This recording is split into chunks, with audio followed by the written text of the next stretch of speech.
সন্ত্রাসীদের কর্মকাণ্ড 4 প্রকার। এটা মনে রাখতে হবে বিচারটা বোঝার জন্য। সন্ত্রাসীদের কর্মকাণ্ড 4 প্রকার। একটা হলো দল বেঁধে অস্ত্র নিয়ে নির্দোষের উপর হামলা করে হত্যাও করলো, লুণ্ঠনও করলো। দ্বিতীয়টা হলো হত্যা করলো, লুণ্ঠন নয়। তৃতীয়টা হলো লুণ্ঠন করলো, হত্যা নয়। চতুর্থটা হলো লুণ্ঠন হত্যা কোনোটাই করতে পারেনি, তবে হামলা করেছিল। বুঝে থাকলে বলেন সন্ত্রাসী কর্মকাণ্ড কত প্রকার? 4 প্রকার।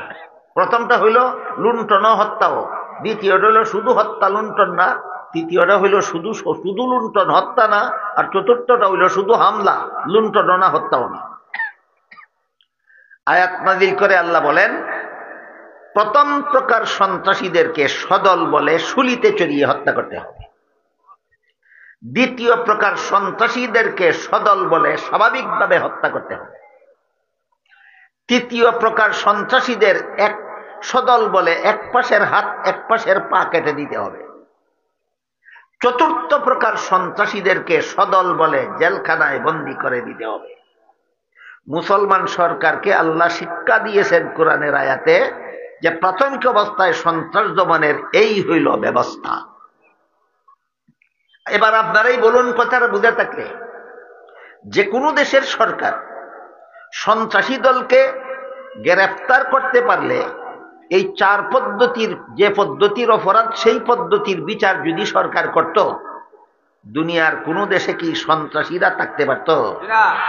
সুতরাং এটা হলো সন্ত্রাস দমনের প্রাথমিক ব্যবস্থা। যদি সন্ত্রাসী বাহিনীকে সরকারি বাহিনী গ্রেফতার করে আদালতে হাজির করতে সক্ষম হয়, তাহলে আদালতের মাধ্যমে হবে সন্ত্রাসীদের বিচার। আর যদি সন্ত্রাসীদেরকে গ্রেফতার করার জন্য সরকারি বাহিনী গেলে ওরা সরকারি বাহিনীর কাছে ধরা না দিয়ে সরকারি বাহিনীর সাথে যুদ্ধ করার জন্য অস্ত্র নিয়ে দাঁড়িয়ে যায়, কথা বুঝেন কিনা? যেখানে সন্ত্রাসীদের আস্তানা সেখানে পুলিশ গেল গ্রেফতার করতে, এরা পুলিশের হাতে ধরা না দিয়া পাল্টা পুলিশের সাথে যুদ্ধ করার জন্য অস্ত্র নিয়ে দাঁড়িয়ে গেল। বলুন তো, এদেরকে আদালতে বিচার করা সম্ভব? সম্ভব না। এমন ক্ষেত্রে ইসলামের বিধান হলো, যেখানে সন্ত্রাসীরা অস্ত্র নিয়ে দাঁড়িয়ে আছে সেখানেই সেনাবাহিনী পাঠিয়ে সরকার জিহাদ শুরু করে দেবে। এটা হলো সন্ত্রাস দমনের চূড়ান্ত ব্যবস্থার নাম জিহাদ। সন্ত্রাস দমনের প্রাথমিক ব্যবস্থার নাম আদালত, সন্ত্রাস দমনের চূড়ান্ত ব্যবস্থার নাম জিহাদ।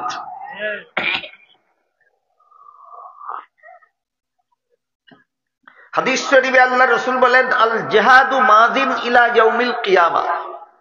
ইসলামের জিহাদ বিধান কিয়ামত পর্যন্ত বলবৎ থাকবে। কারণ আল্লাহর জানা আছে কিয়ামত পর্যন্তই সন্ত্রাসী দল উৎপন্ন হবে, এদের দমন করার এই 2 ব্যবস্থা থাকবে। হয়তো প্রাথমিক ব্যবস্থায় সন্ত্রাস দমন করতে হবে, আর না হয় চূড়ান্ত ব্যবস্থায় সন্ত্রাস দমন করতে হবে। এই জন্য আল্লাহর ওহীর মাধ্যমে রাসূল করিম সাল্লাল্লাহু আলাইহি ওয়াসাল্লাম বলে দিয়েছেন, আল জিহাদু মাযিন ইলা ইয়াউমিল কিয়ামা। ইসলামের জিহাদ করিম সাল্লাল্লাহু আলাইহি ওয়াসাল্লামের একজন বিশিষ্ট সাহাবী ছিলেন, তার নাম ছিল উসমান ইবনে মাযউন রাদিয়াল্লাহু। রাসূলের 3য় খলিফা উসমান যিনি, তিনি নন। রাসূলের 3য় খলিফা যিনি উসমান, তিনি হলেন উসমান ইবনে আফফান। আর আমি যে সাহাবীর ঘটনা বলতে যাচ্ছি তিনি হলেন উসমান ইবনে মাযউন। উসমান ইবনে মাযউন রাদিয়াল্লাহু আনহু একবার রাসূলের দরবারে উপস্থিত হয়ে কতগুলি কাজের অনুমতি চাইলেন।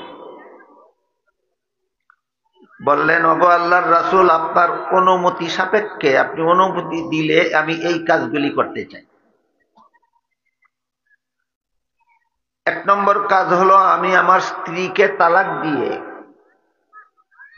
আমি দাম্পত্য জীবন থেকে বিচ্ছিন্ন হয়ে যেতে চাই।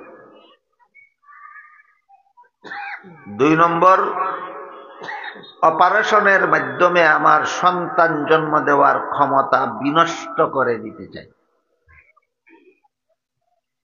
3 নম্বর, আমি সংসার বিরাগী হয়ে যেতে চাই। 4 নম্বর, আমি সকল প্রকার উন্নত মানের খানা বর্জন করতে চাই। 5 নম্বর, ভবিষ্যৎ জীবনে আর কোনো রাতে না ঘুমিয়ে আমি সারা রাত নফল বন্দেগীতে অতিবাহিত করতে চাই। এই 5টি কাজের অনুমতি চাইলেন রাসূলের কাছে।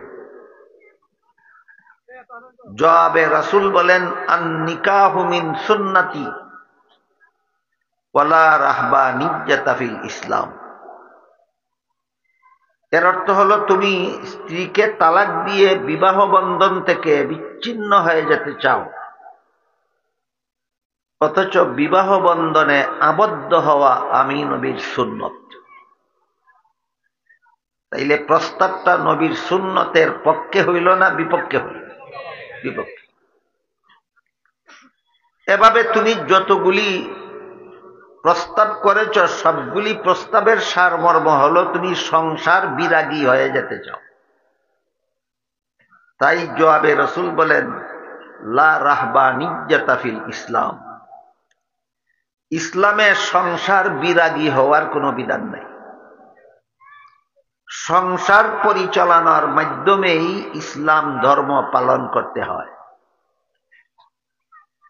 রাসূল এই জবাব দেওয়ার পর তিনি আরজ করলেন, তাহলে সংসার পরিচালনা করেই যদি আমার ইসলামের বিধান পালন করতে হয়, তাহলে আপনি আমাকে এমন একটা ব্যবসা শিক্ষা দিন, যেই ব্যবসাটা হবে জগতের অন্য সকল ব্যবসায়ের চেয়ে বড় লাভের ব্যবসা। উসমান ইবনে মাযউন রাদিয়াল্লাহু আনহুর এই প্রস্তাবের জবাবে আল্লাহ যে 2টি আয়াত নাজিল করেছেন, সেই 2টি আয়াত আমি আপনাদের সামনে তিলাওয়াত করেছি। আয়াত নাজিল করে আল্লাহ বলেন, ইয়া আইয়ুহাল্লাযীনা আমানু হাল আদুল্লুকুম আলা তিজারাহ। হে ঈমানদারগণ, রাসূলের সাহাবী উসমান ইবনে মাযউন রাসূলের কাছে এমন একটি ব্যবসা শিখতে চেয়েছে, যেই ব্যবসা হবে জগতের অন্য সকল ব্যবসায়ের চেয়ে বেশি লাভজনক। আমি রাসূলের পক্ষ থেকে নিজে আল্লাহ শুধু উসমানকে নয়, সারা দুনিয়ার সমস্ত মুমিন মুসলমানকে সেই ব্যবসাটা শিক্ষা দিতে চাই। সেই ব্যবসাটা ত্রিমুখী উপকারী ব্যবসা। 1 নম্বরে ব্যবসাটা হবে অন্যান্য সকল ব্যবসায়ের চেয়ে বেশি লাভজনক। 2 নম্বরে এই ব্যবসাটা হবে জাহান্নাম থেকে বাঁচার একমাত্র ব্যবস্থা। 3 নম্বরে এই ব্যবসাটাই হবে জান্নাতের খরিদ্দার হওয়ার ব্যবস্থা। এই ব্যবসায়ের মাধ্যমে তোমরা জান্নাতের খরিদ্দার হতে পারবে। এই ব্যবসায়ের মাধ্যমে তোমরা জাহান্নাম থেকে মুক্তি লাভ করতে পারবে, এবং এই ব্যবসাটা হবে অন্য সকল ব্যবসায়ের চেয়ে অধিক লাভের ব্যবসা।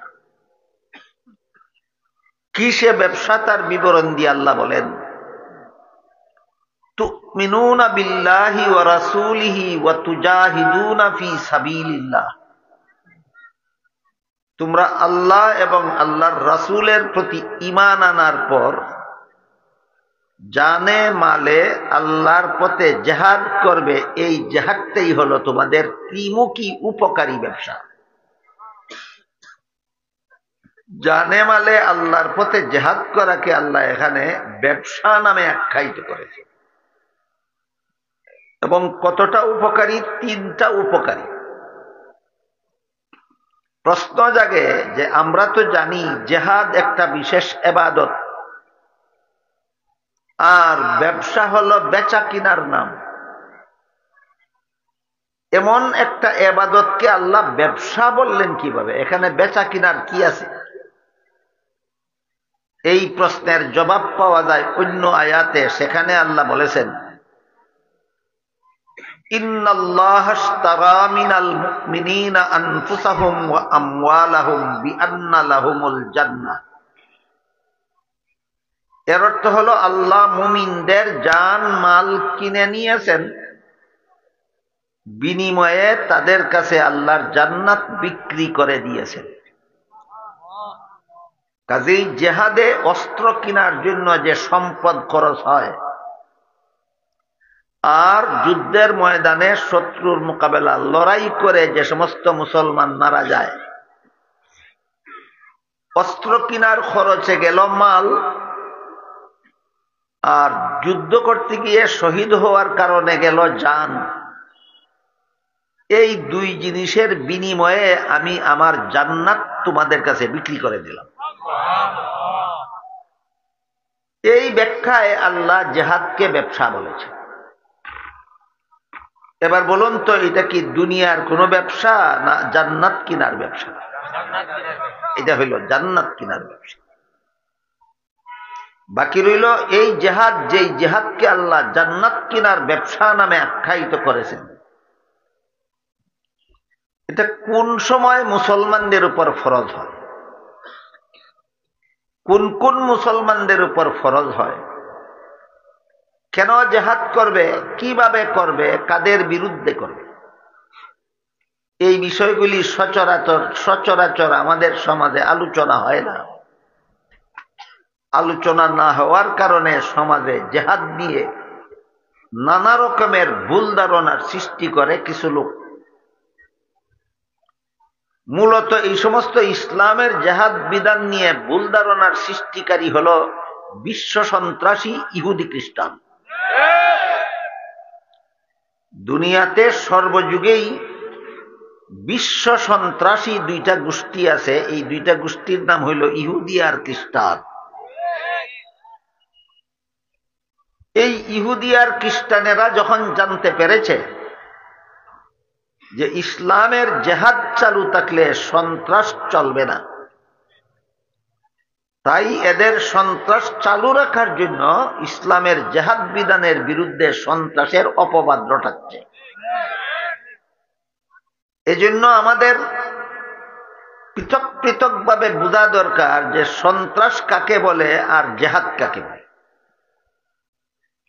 মুফাসসিরিন কেরাম তাফসীরের কিতাবে লিখেছেন, তিন জিনিসের সমষ্টির নাম সন্ত্রাস। তিনটা জিনিস একত্র হলে সন্ত্রাস হয়।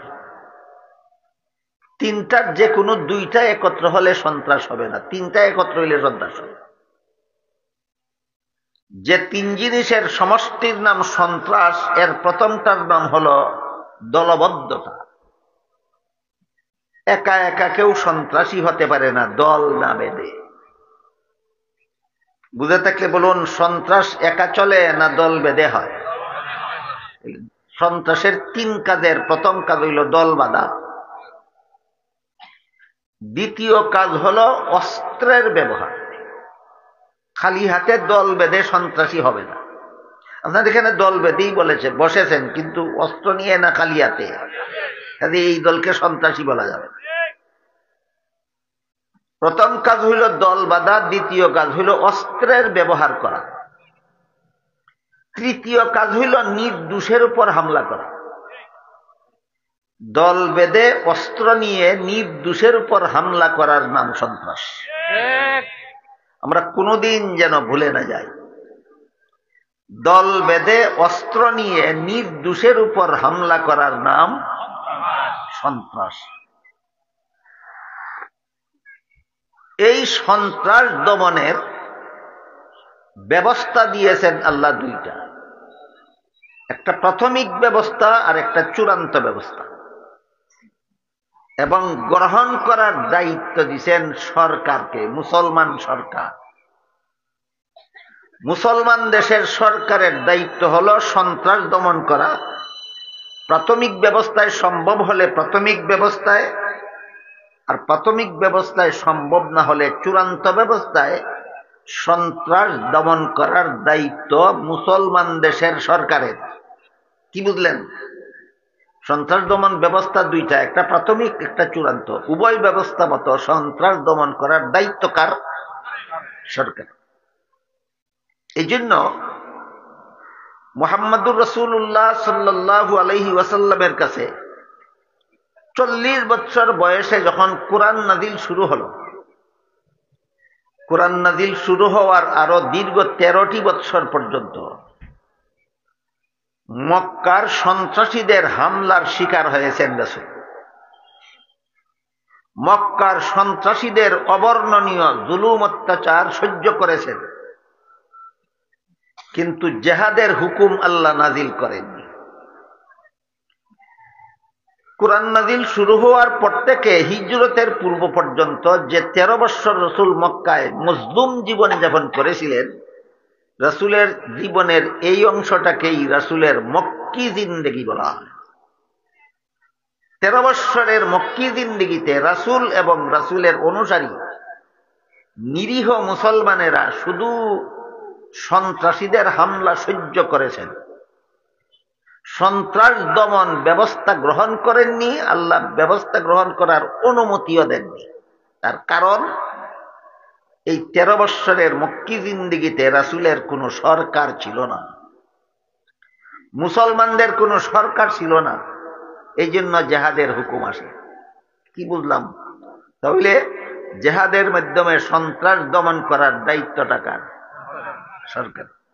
13 বছরের মক্কি জিন্দেগিতে সন্ত্রাসীরা একাধারে 13 বছর জুলুম অত্যাচার করলো, সন্ত্রাসী হামলা করলো। রাসূল দমন করতে গেলেন না কেন? সরকার নাই। রাসূল দমন করতে গেলেন না কেন? সরকার নাই। তারপর 53 বছর বয়সে আল্লাহর রাসূল মক্কা শরীফ থেকে হিজরত করে মদিনা শরীফ গিয়ে একটা ইসলামী রাষ্ট্র প্রতিষ্ঠা করলেন। রাষ্ট্র পরিচালনার জন্য একটা সংবিধান রচনা করলেন। ইতিহাসের ভাষায় সেই সংবিধানটার নাম ছিল মদিনা সনদ। এই মদিনায় হিজরত করে যাওয়ার পর যে রাষ্ট্র প্রতিষ্ঠা করেছিলেন, এই রাষ্ট্রের শাসনকর্তা হিসাবে রাসূল আরো 10 বছর দুনিয়াতে ছিলেন।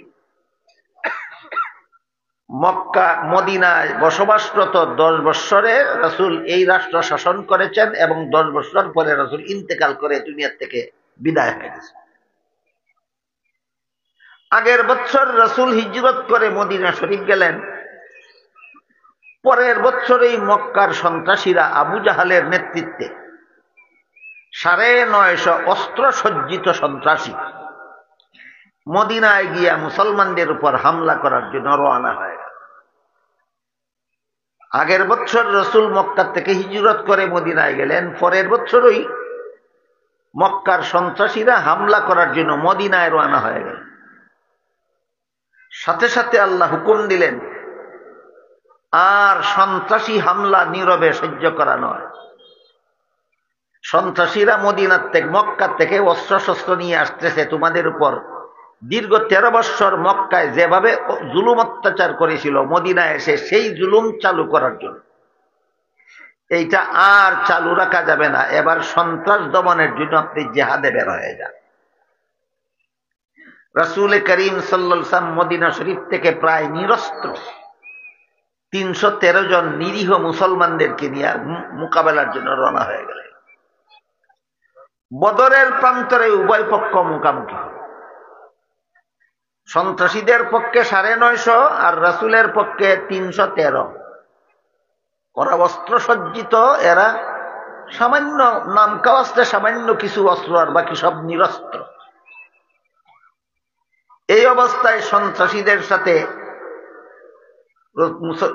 রাসূলের অনুসারী মুসলমানদের যুদ্ধ হইল। 70টা সন্ত্রাসী নিহত হইল, আরো 70টা মুসলমানদের হাতে বন্দী হইল, আর বাকিরা পলাইয়া যান বাঁচাইল। এখান থেকে আরম্ভ হইল চূড়ান্ত পর্যায়ে জেহাদের মাধ্যমে সন্ত্রাস দমন ব্যবস্থা।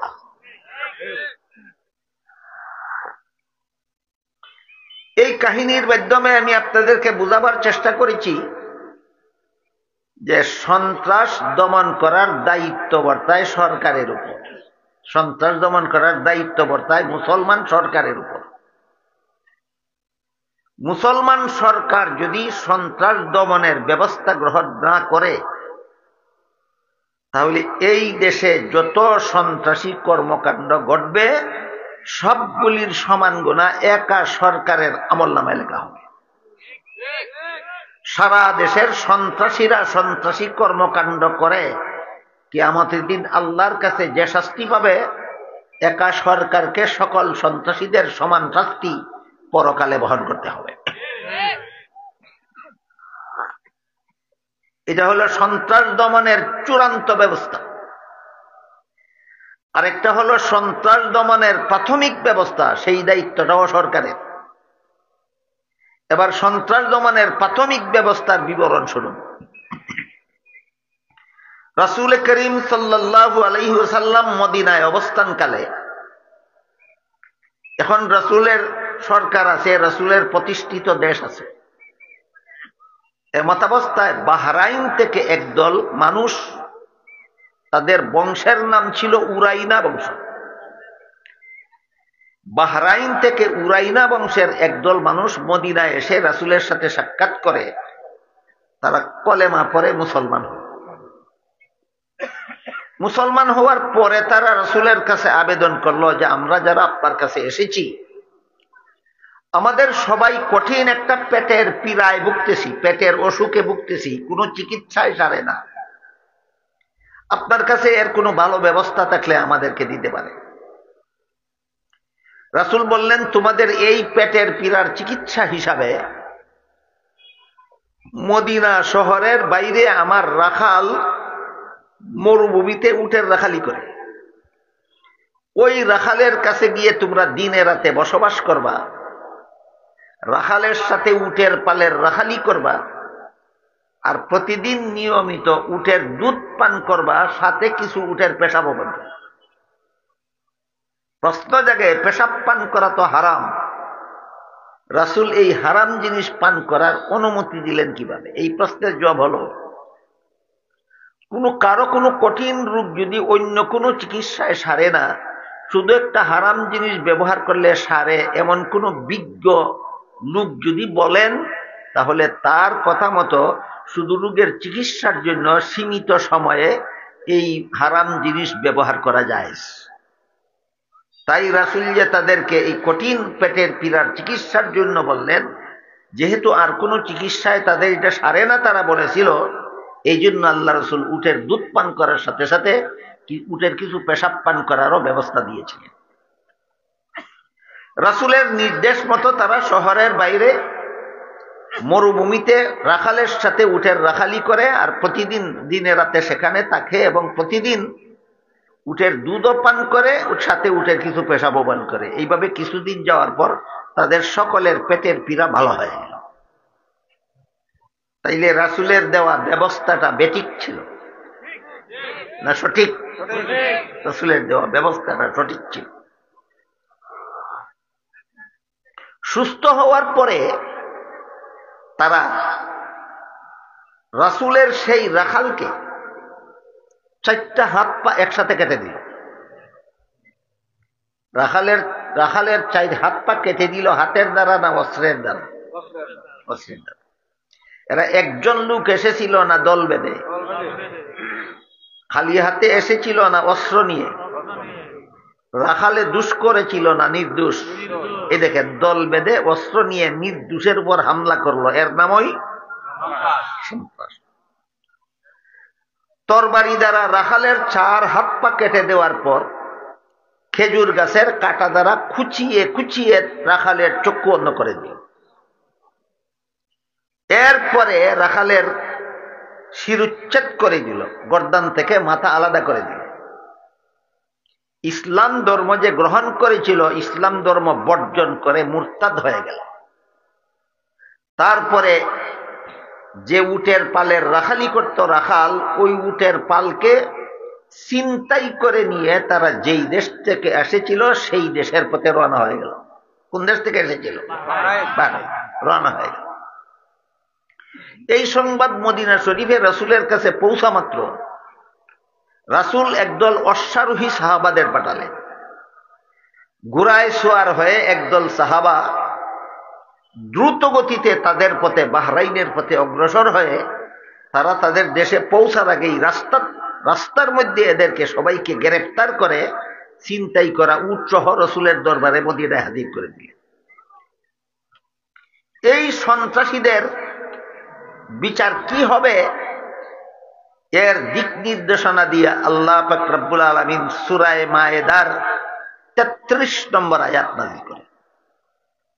এখানে আল্লাহ সন্ত্রাস দমনের প্রাথমিক ব্যবস্থার বিবরণ দেন। এখন আমরা বোঝার চেষ্টা করব সন্ত্রাস দমনের প্রাথমিক ব্যবস্থা কোনটা আর চূড়ান্ত ব্যবস্থা কোনটা। সরকারের বাহিনী সন্ত্রাসী দলকে গ্রেফতার করে যদি আদালতে হাজির করতে পারে তাহলে প্রাথমিক ব্যবস্থায় সন্ত্রাস দমন করা সরকারের দায়িত্ব। এবার বলেন, রাসূলের প্রেরিত বাহিনী সন্ত্রাসীদেরকে গ্রেফতার করে রাসূলের দরবারে হাজির করতে সক্ষম হয়েছে কিনা? তাহলে এদের বিচারটা কি চূড়ান্ত পর্যায়ে হবে না প্রাথমিক ব্যবস্থায় হবে? প্রাথমিক ব্যবস্থা। প্রাথমিক ব্যবস্থার বিবরণ দিয়া সূরা মায়েদার 33 নম্বর আয়াতে আল্লাহ বলেন, সন্ত্রাসীদের কর্মকাণ্ড 4 প্রকার। এটা মনে রাখতে হবে বিচারটা বোঝার জন্য। সন্ত্রাসীদের কর্মকাণ্ড 4 প্রকার। একটা হলো দল বেঁধে অস্ত্র নিয়ে নির্দোষের উপর হামলা করে হত্যাও করলো, লুণ্ঠনও করলো। দ্বিতীয়টা হলো হত্যা করলো, লুণ্ঠন নয়। তৃতীয়টা হলো লুণ্ঠন করলো, হত্যা নয়। চতুর্থটা হলো লুণ্ঠন হত্যা কোনোটাই করতে পারেনি, তবে হামলা করেছিল। বুঝে থাকলে বলেন সন্ত্রাসী কর্মকাণ্ড কত প্রকার? 4 প্রকার। প্রথমটা হইল লুণ্ঠন হত্যাও, দ্বিতীয়টা হইল শুধু হত্যা লুণ্ঠন না, তৃতীয়টা হইল শুধু লুণ্ঠন হত্যা না, আর চতুর্থটা হইল শুধু হামলা লুণ্ঠন না হত্যাও না। আয়াত নাযিল করে আল্লাহ বলেন, প্রথম প্রকার সন্ত্রাসীদেরকে সদল বলে শুলিতে চড়িয়ে হত্যা করতে হবে। দ্বিতীয় প্রকার সন্ত্রাসীদেরকে সদল বলে স্বাভাবিকভাবে হত্যা করতে হবে। তৃতীয় প্রকার সন্ত্রাসীদের সদল বলে এক পাশের হাত এক পাশের পা কেটে দিতে হবে। চতুর্থ প্রকার সন্ত্রাসীদেরকে সদল বলে জেলখানায় বন্দী করে দিতে হবে। মুসলমান সরকারকে আল্লাহ শিক্ষা দিয়েছেন কোরআনের আয়াতে যে প্রাথমিক অবস্থায় সন্ত্রাস দমনের এই হইল ব্যবস্থা। এবার আপনারাই বলুন, কথাটা বুঝে থাকলে, যে কোনো দেশের সরকার সন্ত্রাসী দলকে গ্রেফতার করতে পারলে এই 4 পদ্ধতির যে পদ্ধতির অপরাধ সেই পদ্ধতির বিচার যদি সরকার করত, দুনিয়ার কোন দেশে কি সন্ত্রাসীরা থাকতে পারত? সুতরাং এটা হলো সন্ত্রাস দমনের প্রাথমিক ব্যবস্থা। যদি সন্ত্রাসী বাহিনীকে সরকারি বাহিনী গ্রেফতার করে আদালতে হাজির করতে সক্ষম হয় তাহলে আদালতের মাধ্যমে হবে সন্ত্রাসীদের বিচার। আর যদি সন্ত্রাসীদেরকে গ্রেফতার করার জন্য সরকারি বাহিনী গেলে ওরা সরকারি বাহিনীর কাছে ধরা না দিয়ে সরকারি বাহিনীর সাথে যুদ্ধ করার জন্য অস্ত্র নিয়ে দাঁড়িয়ে যায়। কথা বুঝেন কিনা? যেখানে সন্ত্রাসীদের আস্তানা সেখানে পুলিশ গেল গ্রেফতার করতে, এরা পুলিশের হাতে ধরা না দিয়া বালফাল্টা পুলিশের সাথে যুদ্ধ করার জন্য অস্ত্র নিয়ে দাঁড়িয়ে গেল। বলুন তো এদেরকে আদালতে বিচার করা সম্ভব? সম্ভব না। এমন ক্ষেত্রে ইসলামের বিধান হলো যেখানে সন্ত্রাসীরা অস্ত্র নিয়ে দাঁড়িয়ে আছে সেখানেই সেনাবাহিনী পাঠিয়ে সরকার জিহাদ শুরু করে দেবে। এটা হলো সন্ত্রাস দমনের চূড়ান্ত ব্যবস্থার নাম জিহাদ। সন্ত্রাস দমনের প্রাথমিক ব্যবস্থার নাম আদালত, সন্ত্রাস দমনের চূড়ান্ত ব্যবস্থার নাম জিহাদ।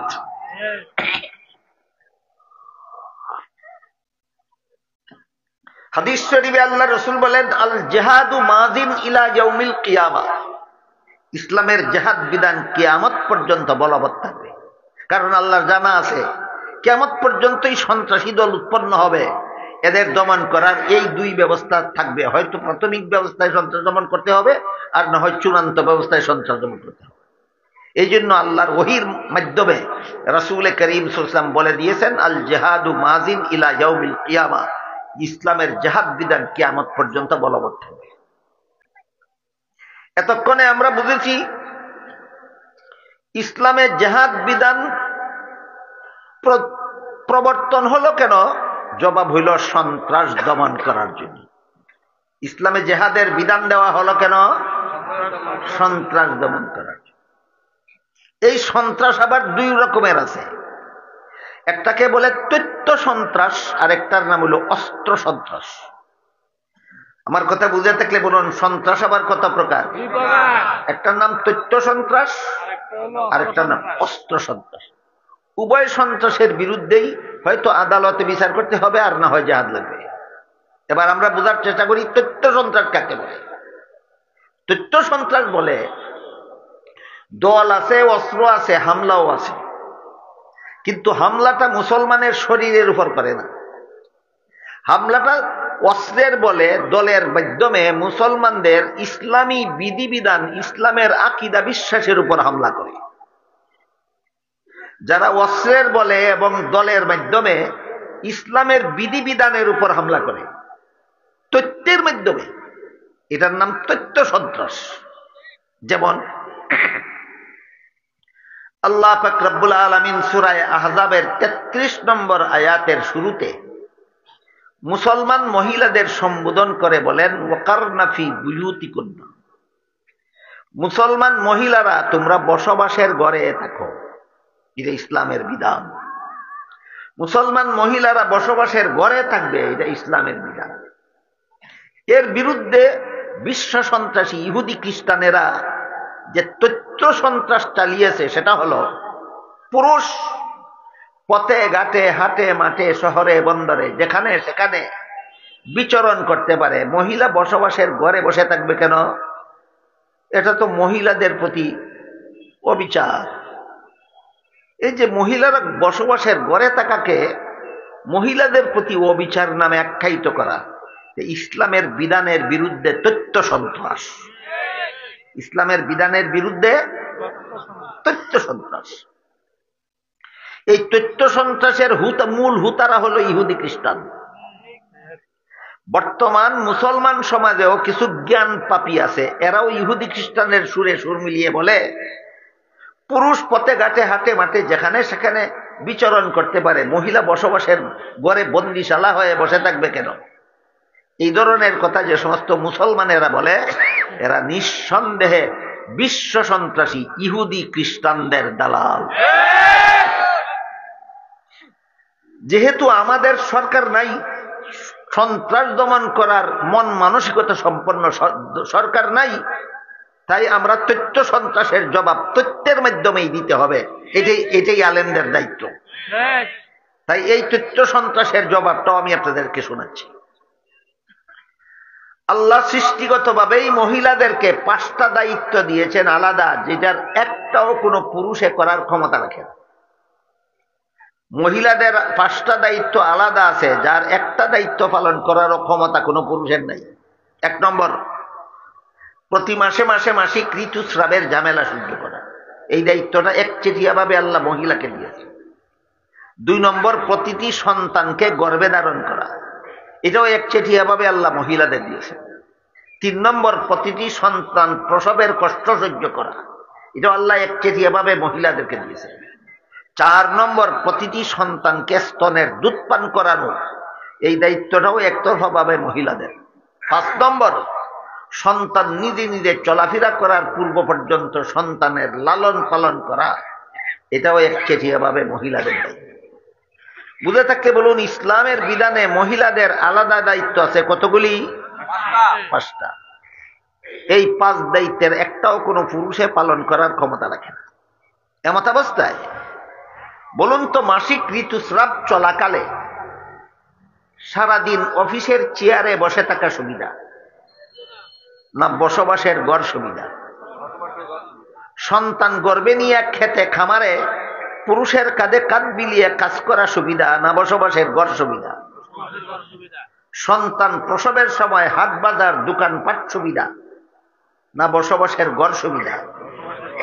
সন্তানকে স্তনের দুধ পান করাবার সময় গাড়ির ড্রাইভিং সিট সুবিধা না বসবাসের ঘর সুবিধা? সন্তান লালন পালনের জন্য সংসদ ভবন সুবিধা না বসবাসের ঘর সুবিধা?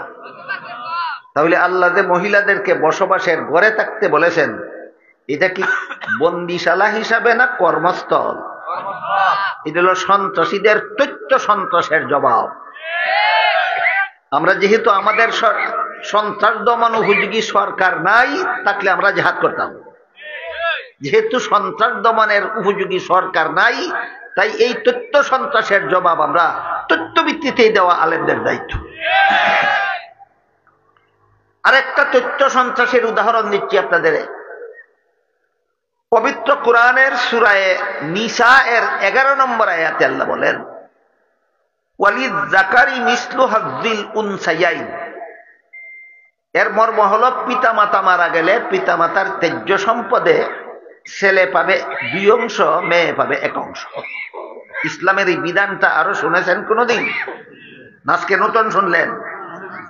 এটার বিরুদ্ধে বিশ্ব সন্ত্রাসী ইহুদি খ্রিস্টানদের সুরে সুর মিলিয়ে মুসলমান সমাজের একদল মির্জাফর মার্কা দালাল, এরাও এর বিরুদ্ধে আপত্তি উঠাচ্ছে। এরা বলছে ছেলে যেই বাবার সন্তান, মেয়ে সেই বাবার সন্তান। ছেলের মুখ আছে খাওয়ার দরকার, মেয়েরও মুখ আছে খাওয়ার দরকার। ছেলের শরীর আছে পোশাকের দরকার, মেয়েরও শরীর আছে পোশাকের দরকার। ছেলের জীবনযাপনের জন্য বাড়িঘরের দরকার, মেয়েরও জীবনযাপনের জন্য বাড়িঘরের দরকার।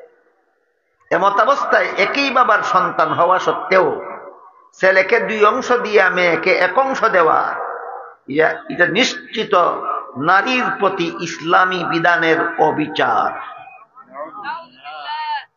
এজন্য আমরা সমান অধিকার চাই। বলেন মুসলমান সমাজে এমন লোক আসেনি যারা বলে আমরা সমান অধিকার চাই? ছেলেকে যে পরিমাণ দেব মেয়েকে সেই পরিমাণ দেব, তবেই সমান অধিকার প্রতিষ্ঠা হবে। ইহুদি খ্রিস্টানের যারা বলে এরা তথ্য সন্ত্রাস হিসাবে বলে, আর মুসলমানদের মধ্যে যারা বলে এরা হলো ইহুদি খ্রিস্টানের তথ্য সন্ত্রাসীদের দালাল। যদি আমাদের সন্ত্রাস দমন উপযোগী সরকার থাকতো, এমন শয়তানিকতা ইসলামের বিরুদ্ধে এমন তথ্য সন্ত্রাস যারা চালায়, অবশ্যই তাদের বিরুদ্ধে আমরা জিহাদ করতাম। সন্ত্রাস দমন উপযোগী আমাদের কোনো সরকার নাই, এজন্য তথ্য সন্ত্রাসের বিরুদ্ধে তথ্য প্রযুক্তির মাধ্যমেই জবাব দিতে হবে। কাজে আমরা তাত্ত্বিক জবাবটা এখন বোঝার চেষ্টা করি। ইসলামের বিধানে ছেলের জীবনে খরচের খাত আছে 3টা। একটা হলো সাবালক হওয়ার পর থেকে নিজের লালন পালনের দায়িত্ব ছেলের নিজেরই। দ্বিতীয়টা হলো বিয়ে করার পর থেকে বউ ফেলার দায়িত্ব ছেলের নিজের। তৃতীয়টা হলো সন্তানাদি জন্ম হওয়ার পর থেকে সন্তান লালন পালনের দায়িত্ব ছেলের নিজের। কাজেই ছেলের জীবনে খরচের খাত আছে 3টা, বাবার সম্পদে অংশ পাইছে 2টা। এই কথাটা মনে রাখুন, খরচ আছে 3টা, অংশ পাইছে 2টা। মেয়ের জীবনে খরচের কোনো খাত নাই। বিয়ের পূর্ব পর্যন্ত লালন পালন করবে বাবা, বিয়ের পর থেকে মরণ পর্যন্ত লালন পালনের দায়িত্বশীল স্বামী। কাজেই মেয়ের নিজের লালন পালনের দায়িত্ব নাই, স্বামী ফেলার দায়িত্ব নাই, সন্তান ফেলার দায়িত্ব নাই, খরচ নাই একটাও, অংশ পাইছে 1টা। এবার বলুন, 3 খরচ হলার 2 অংশ পাইলে বেশি পাইল না নাই খরচ হলার 1 অংশই বেশি? তাহলে তো মেয়েরে বেশি দেওয়া হইল, সমান দেওয়া হইল কোথায়? এটা আমরা এখন তথ্য সন্ত্রাসের বিরুদ্ধে তাত্ত্বিক জবাব দিচ্ছি। আমাদের জিহাদের মাধ্যমে সন্ত্রাস দমনকারী সরকার না থাকার কারণে। যদি আমাদের সন্ত্রাস দমন উপযোগী সরকার থাকতো, এত কথা এত তথ্যের আলোচনার দরকার হতো না। ডাইরেক্ট তথ্য সন্ত্রাসীদের বিরুদ্ধে আমরা জিহাদ করতাম। কাজেই আমাদের বুঝতে হবে সন্ত্রাস 2 প্রকার, একটা হলো তথ্য সন্ত্রাস আর একটা হলো অস্ত্র সন্ত্রাস। তথ্য সন্ত্রাস কাকে বলে? মুসলমানের শরীরের উপর হামলা না করে ইসলামের বিধানের উপর হামলা করে, এটার নাম তথ্য সন্ত্রাস। এটার বিচার 2 ব্যবস্থা। প্রাথমিক ব্যবস্থায় আদালতে হাজির করো, সদল বলে ফাঁসি দাও। আর দ্বিতীয় ব্যবস্থা হলো এই সমস্ত তথ্য সন্ত্রাসীদেরকে যদি গ্রেফতার করে আদালতে হাজির করা না যায়, যেখানে বাস করে সেখানেই যুদ্ধ চালাও। এটাই হলো সন্ত্রাস দমনের চূড়ান্ত ব্যবস্থা। গেল তথ্য সন্ত্রাসের আলোচনা। এবার আসি অস্ত্র সন্ত্রাসের আলোচনা। দল বেঁধে অস্ত্র নিয়ে সরাসরি মুসলমানের দেহের উপর হামলা চালায়, এর নাম অস্ত্র সন্ত্রাস। এর নাম অস্ত্র সন্ত্রাস। বর্তমান দুনিয়াতে যেখানে যেখানে মুসলমান আছে সেখানেই বিশ্ব সন্ত্রাসীদের অস্ত্র সন্ত্রাস চালু আছে। সবচেয়ে বড় দুঃখজনক ব্যাপার হইল ইহুদি খ্রিস্টানেরা তো মুসলমানদের উপর অস্ত্র সন্ত্রাস চালাচ্ছে, মুসলমানেরা এর মোকাবেলায় জেহাদ করবে দূরের কথা, মুসলমানের উল্লেখযোগ্য একটা অংশ, বেশিরভাগ শিক্ষিত মুসলমানেরা ওই সন্ত্রাসী গোষ্ঠী ইহুদি খ্রিস্টানের পক্ষে দালালি করে যাচ্ছে। এই দালালিটা হলো যে জেহাদ বিধান ছিল সন্ত্রাস দমন ব্যবস্থা, এই সমস্ত মির্জাফর মার্কা মুসলমানেরাও ইসলামের জেহাদের বিরুদ্ধে সন্ত্রাস বলে অপপ্রচার চালাচ্ছে। এরা সন্ত্রাসকে বলে, এরা জেহাদকে বলে সন্ত্রাস। এজন্য আল্লামা ইদ্রিস কান্দেলভি রহমতুল্লাহ আলাইহি তাফসিরে মারিফুল কুরআন আরেকটা আছে, ওইটার লেখক, তিনি তার একটা প্রসিদ্ধ সিরাত গ্রন্থ সিরাতুল মুস্তাফা নামক কিতাবে লিখেছেন জেহাদে এবং সন্ত্রাসের সম্পর্ক কি। তিনি লেখেন, মানুষের শরীরের মধ্যে একটা কঠিন রোগ হয়, যেই রোগটা পুরাতন হয়ে গেলে আর কোনো চিকিৎসায় সারে না, মরণ ছাড়া এই রোগীর আর কোনো গতি থাকে না। এই রোগটার নাম হইল ক্যান্সার। রোগটার নাম ক্যান্সার। যদি পুরাতন হয়ে যায় কোনো চিকিৎসায় আর সুস্থ হয় না, মরণ ছাড়া গতি থাকে। হ্যাঁ, ক্যান্সার যদি প্রাথমিক অবস্থায় ধরা পড়ে তাইলে শরীরের যে অঙ্গটা ক্যান্সারে আক্রান্ত ওই অঙ্গটা অপারেশন করে কেটে ফেলে দিলে শরীরের বাকি অঙ্গ রক্ষা করা যায়। কাজেই ক্যান্সারের চিকিৎসা কি মলম ব্যবহার করা, না ট্যাবলেট, না ক্যাপসুল, না অপারেশন? ঠিক তেমনি ভাবে আল্লাহর দৃষ্টিতে গোটা বিশ্ব মানবতার সমাজটাই একটা দেহের মতো।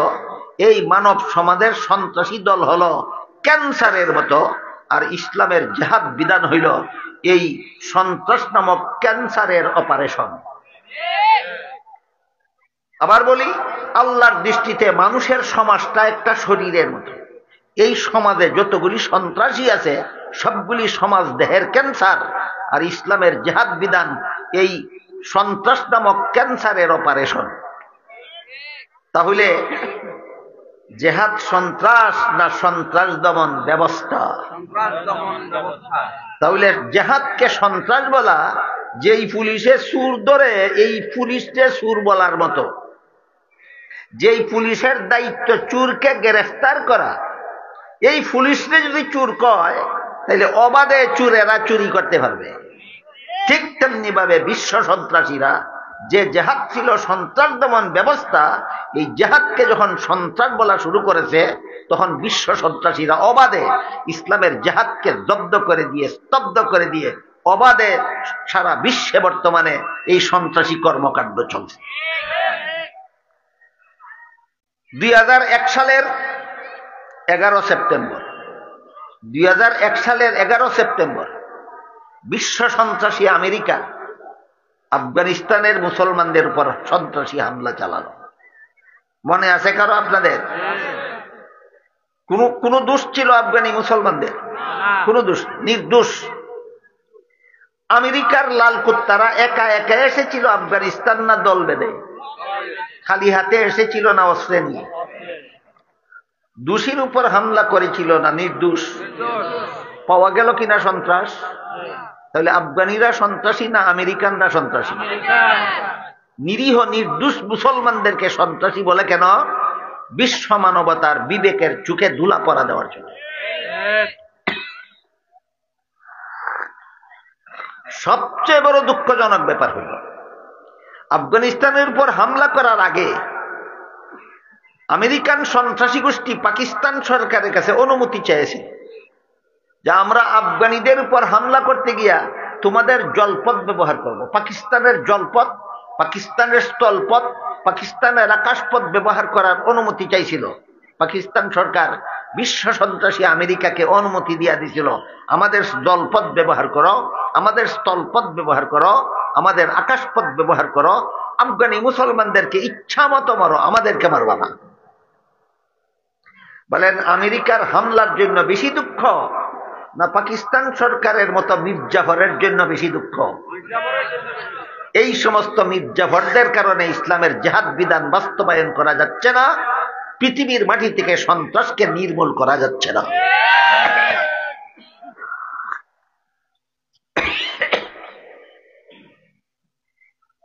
এরপর আল্লামা তকি উসমানী দামাত বারাকাতুহু মুসলিম শরীফের ব্যাখ্যা গ্রন্থ ফতহুল মুলহিমের প্রথমাংশ শেষ অংশ তাকবিলায়ে ফতহুল মুলহিমে একটা গুরুত্বপূর্ণ কথা লিখেছেন, সেটা হলো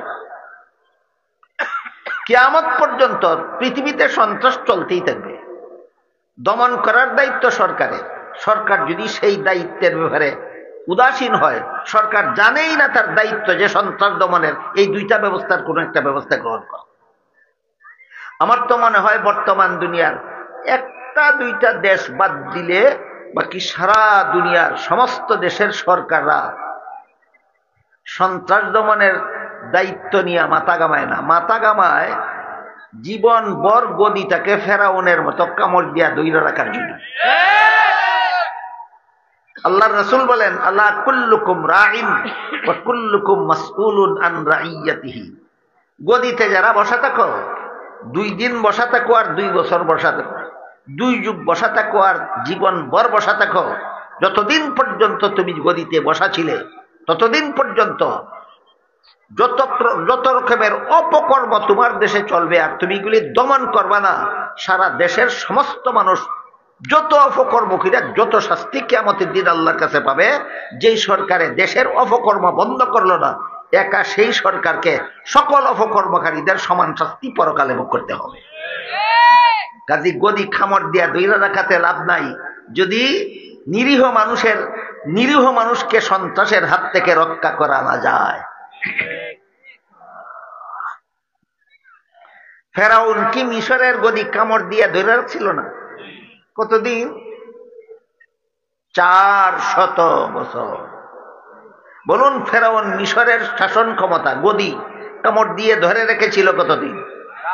400 বছর। হযরত মুসা আলাইহিস সালাম আল্লাহকে বললেন, আল্লাহ এই বেঈমানটাকে ধরো না কেন? দেখেন, খুব চমৎকার একটা প্রশ্ন উত্তর, কিন্তু কিয়ামত পর্যন্ত এই প্রশ্ন উত্তরের মধ্যে আমাদের জন্য শিক্ষণীয় ব্যাপার আছে। মুসা আলাইহিস সালাম আল্লাহকে জিজ্ঞাসা করেন, আল্লাহ এই বেঈমানটাকে তোমার গজবের হাতে ধরো না কেন?